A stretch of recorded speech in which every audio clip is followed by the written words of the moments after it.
weeks ago, I purchased the Panasonic S1H. These are my thoughts after spending some time with it.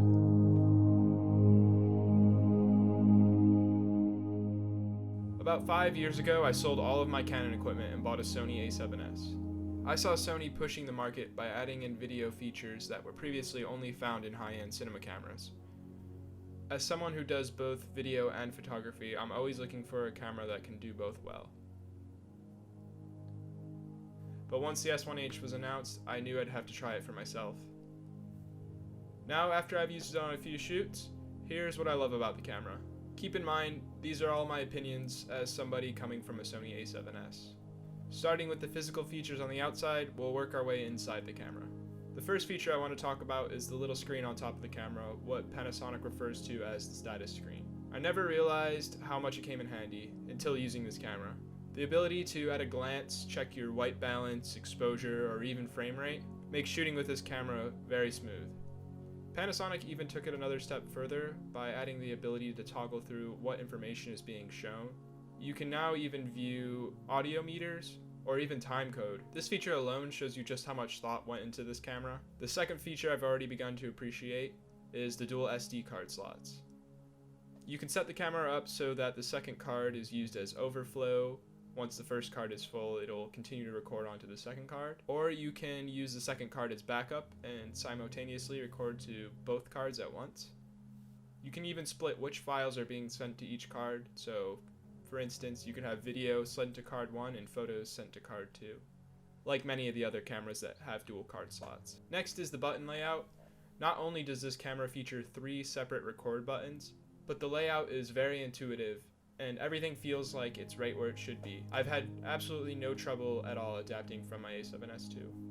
The next feature I really like is that the camera has a full-size HDMI. I never really put too much thought into this, but I can't tell you how many times I've broken or bent a micro HDMI cable. They're just too small and flimsy. The full-size HDMI cable feels much more secure and robust. As someone who uses external recorders or monitors frequently, it's very important. Another thing I really like is the battery. I would say you can get almost 2 hours of recording out of one battery.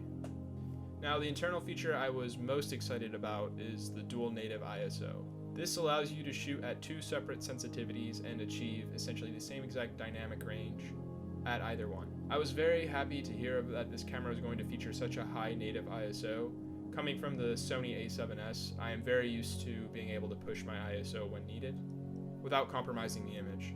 One of the last things I want to mention are all of the different codec options and resolutions the camera can record at. I feel like most of the hype around this camera is centered around its ability to shoot full frame 6K internally, and that is actually, to me, one of the lesser important features. I'm definitely going to record some things in 6K. The majority of my recording will be done in Cinema 4K. I was more excited to see intra-frame codecs built into the camera, as well as 10-bit 422 in Cinema 4K or 4K.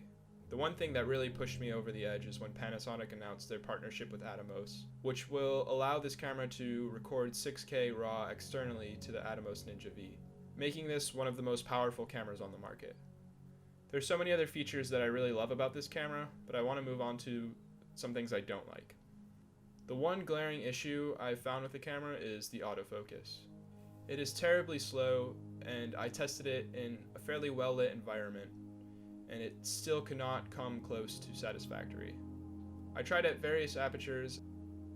Although the focus tracking icon was tracking me, the camera just could not keep the subject in focus. It is pretty much unusable for any serious shooting. It is a major downside when compared to any of its competitors. It's really meant to be used as more of a cinema camera. It still would have been nice to have some decent autofocus.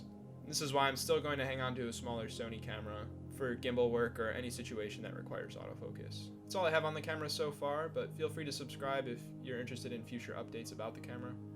Thank you for watching.